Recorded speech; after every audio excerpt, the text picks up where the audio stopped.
नमस्कार दर्शकों, मैं हूं सार्थक पांडे और आप देख रहे हैं भारत न्यूज।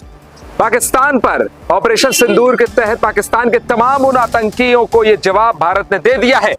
9 के 9 कैंपों को ध्वस्त किया है और इन कैंपों को ध्वस्त करके यह जवाब दे दिया है कि पाकिस्तान अब नजर उठाकर भारत की तरफ तो मत देखो, क्योंकि पाकिस्तान ने जिस तरह से पहलगाम में नरसंहार मचाया, उसी का जवाब पाकिस्तान को उसी तरीके से मिला जिस तरीके से मिलना चाहिए था।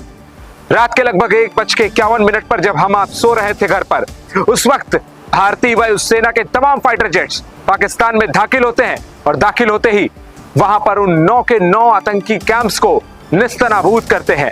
तमाम कैंप्स, वो सारे कैंप्स जितने निस्तनाबूद हुए, उन कैंप्स में आतंकियों की ट्रेनिंग होती है। उन कैंप्स में आतंकियों को ट्रेन किया जाता है कि भारत जाइए, भारत में कैसे लोगों को मारिए, भारत में कैसे जाकर नरसंहार मचाइए। लेकिन जब भारत इस तरह का जवाब देना शुरू कर देता है तो उन आतंकियों के रूह कांप जाती है। हाफिज सईद और लश्कर-ए-तैयबा जैसे लोग मौत की भीख मांगते हैं, आसिम मुनीर जैसे लोग मौत की भीख मांगते हैं। इस वक्त पाकिस्तान बौखलाया हुआ है। पाकिस्तान मान ये लग रहा है कि कैसे भारत पर आक्रमण कर देगा, लेकिन ये जान जाए आज पाकिस्तान कि उसके पास शायद उतनी आर्टिलरी ही नहीं बची है कि वो भारत पर हमला कर सके। पाकिस्तान बार बार भारत को न्यूक्लियर हमले की धमकी देता है। उसे पता होना चाहिए कि भारत के पास जो न्यूक्लियर्स हैं वो कभी भी उसको पाकिस्तान टक्कर नहीं दे सकता। फिलहाल ऑपरेशन सिंदूर के तहत क्या कुछ प्रतिक्रिया देश भर के तमाम कोनों से सामने आ रही है, चाहे वो नेता हो, चाहे वो आम जनमानस हो। पहले आपको वो सुनाते हैं। पहले सुनिए किस तरह से जो है छत्तीसगढ़ के मुख्यमंत्री विष्णुदेव साय क्या कुछ कह रहे हैं इस ऑपरेशन के बाद। बड़ी सफलता। जी बिल्कुल, इसके लिए तो हमारे देश के यशस्वी प्रधानमंत्री जी को धन्यवाद देना चाहेंगे, हमारे देश के सशस्त्र जवानों को धन्यवाद देना चाहेंगे।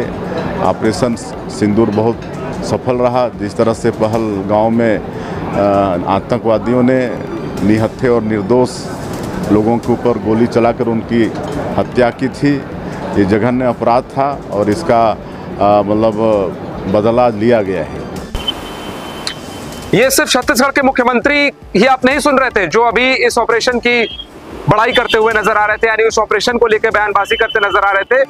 सिर्फ विष्णुदेव साय इकलौते मुख्यमंत्री नहीं है जो खुश हैं, बल्कि पूरा देश खुश है। पूरे देश के जो दिल है वो गदगद हो गया है। आपको और भी सुनाते हैं कि क्या कुछ हमारे देश की जो आम जनमानस है वो क्या कुछ कहते हुए नजर आ रही है। ऑपरेशन सिंदूर भारत की एक बड़ी जीत, इस पर आपका क्या कहना है? भारत के नागरिक जिस तरह से सोच रहे थे कि एक्शन सरकार किस तरह से लेगी, उस तरह से सरकार ने बहुत ही जल्दी एक्शन लिया और अच्छा प्रयास था और जल्दी से जल्दी पाकिस्तान को निस्तनाबूद कर देना चाहिए, ऐसा हमारा मानना है। सबसे बड़ी बात यह है कि पहलगाम हमला एक प्रकार से पुरुषों का नरसंहार था जो हिंदुओं की कम्युनिटी के ऊपर किया गया था। भारत की जो नागरिकों ने एकजुटता दिखाई है, इसको किस तरीके से देखते हैं आप?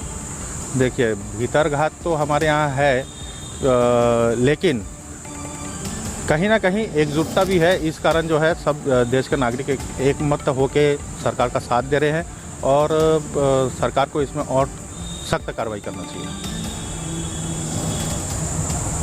सिंदूर कैसे देखते हैं आप इसे? ये देखिए, मोदी जी द्वारा ये ऑपरेशन सिंदूर जो अटैक किया गया है पाकिस्तान पर, ये लंबे समय से इसका इंतज़ार हो रहा था, क्योंकि जो कश्मीर में जो घटना हुई है उसके बाद देश काफ़ी आक्रोशित था।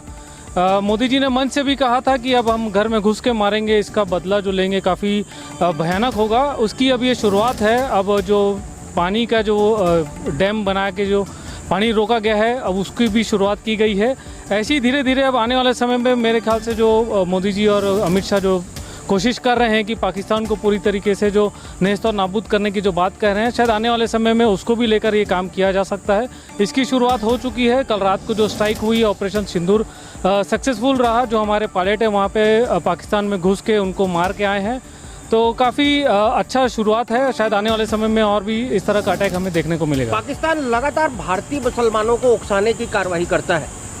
पाकिस्तान का ये काम ही है। पाकिस्तान कोई मुसलमानों की नहीं, पाकिस्तान की कोई जात और धर्म नहीं है, वो केवल बरगलाने का काम करती है। हमने शुरू से देखा है कि जो आतंकवाद है उसका कोई धर्म नहीं होता है। वो सर, कल भारत ने पाकिस्तान के आतंकवादी ठिकानों पर जो हमला किया है उसके बारे में आपकी क्या प्रतिक्रिया है? एयर स्ट्राइक तो होना ही था भारत के द्वारा। ये तो क्रिया प्रतिक्रिया के नियम है कि हमारे देश के साथ जो उन्होंने किया था उसको दृष्टिगत रखते हुए भारत सरकार ने अपना एक तत्काल एक्शन लिया और जो हम लोगों को निर्देश प्राप्त हुआ है, चाहे वो आपका भारत सरकार से है या हमारे सिविल डिफेंस डायरेक्टरेट से और शासन से जो निर्देश प्राप्त हुआ है, उसमें यह है कि प्रत्येक सिविल डिफेंस टाउन के अलावा अन्य जनपदों में भी जो मॉक ड्रिल है एयर रेड से संबंधित वो तत्काल करा लीजिए। मैं Jairaj Tomar, deputy controller civil defence Jhansi. जो हमला किया है इसकी मांग तो पूरा भारत कर रहा था और हम बिल्कुल भारत ने हमला करने में आतंकवादियों के ठिकाने पर हमला किया उसमें पूरी तरह सक्षम है। आगे भी हम भारतीय सेना से उम्मीद करते हैं कि आतंकवादियों के ठिकानों को नेस्तो नाबूद करते हैं। जैसा कि आपने देखा कि सूफिया कुरैशी, अफसर सूफिया कुरैशी और विंग कमांडर दोनों महिलाओं ने मिलकर ये पूरी कार्रवाई को अंजाम दिया है, तो आपकी इस पर क्या प्रतिक्रिया है? इस पर शुक्रिया भारत सरकार का इसलिए है कि भारत सरकार ने ये मैसेज देने की कोशिश करी है पाकिस्तान को कि जब भी पाकिस्तान से हमारी जंग होगी तो कोई भी हिंदू मुसलमान नहीं होगा, सब भारतवासी होंगे। इसलिए उसमें उन्होंने दोनों महिलाओं को और एक हिंदू और एक मुस्लिम भी। तो आपने सुना किस तरह से भारत के जो तमाम आम जनमानस है वो कितनी खुश है, उनके दिल कितने गदगद हो गए हैं। पाकिस्तान जिस तरह से ये घिनौनी हरकत को अंजाम देते कई बार नजर आया। इसके पहले हमने पुलवामा देखा, बालाकोट एयर स्ट्राइक भी देखा। भारत ने जिस तरह से जवाब दिया था पाकिस्तान को, पुलवामा के बाद भी भारत ने किस तरह से जवाब दिया था पाकिस्तान को, और इस बार भी पाकिस्तान को जवाब भारत ने दिया है और बार बार देता रहेगा। लेकिन एक बात और बता दूं पाकिस्तान को, ये मैं खुली चेतावनी भारत न्यूज के जो है प्लेटफॉर्म से देना चाह रहा हूं दर्शकों कि पाकिस्तान अब तुम्हारा अंत का समय आ गया है। प्रधानमंत्री नरेंद्र मोदी को डायरेक्ट चैलेंज किया गया था, उन तमाम लोगों को मारा गया पहलगाम में, और जब महिलाएं बच्चियां वहां पर थी, जब महिलाओं ने पूछा कि ऐसा क्यों कर रहे हो, तो वो कहते हैं आतंकवादी कि जाके प्रधानमंत्री नरेंद्र मोदी को बताओ कि हमने मारा है। तो प्रधानमंत्री नरेंद्र मोदी को तो सब कुछ पता चल गया, लेकिन उसके बाद प्रधानमंत्री नरेंद्र मोदी या भारत की सरकार ने क्या एक्शन लिया ये भी अब आप अच्छे देख रहे हो। राजनाथ सिंह जो हमारे रक्षा मंत्री हैं वो भी इस वक्त जम्मू कश्मीर में हैं, और जम्मू कश्मीर में वो क्यों गए हैं ये भी पाकिस्तान अच्छे से जान रहा है। ये पहली बार नहीं है दर्शकों कि पाकिस्तान इस तरह की घिनौनी हरकत को अंजाम दे रहा है। हमने कई बार ऐसा देखा, और ये बड़े अटैक्स थे। कई ऐसे छोटे अटैक्स जम्मू कश्मीर के बेल्ट में होते आ रहे हैं, जो पीओके यानी पाकिस्तान ऑक्युपाइड कश्मीर के जरिए आतंकियों को अंदर भेजा जाता है और इस तरह की घिनौनी वारदात को अंजाम दिया जाता है। ऐसे कई घटना जो है भारत ने देखा है पिछले कई दशकों में, और कई दशकों से भारत की पाकिस्तान से यही लड़ाई है। भारत ने कई बार दोस्ती का हाथ बढ़ाया, लेकिन भारत को अब दोस्ती नहीं चाहिए। इनको सीधा बॉर्डर पे मारो, गिराओ, खत्म करो, इनका यही इकलौता उपाय है जब ये शांत बैठेंगे।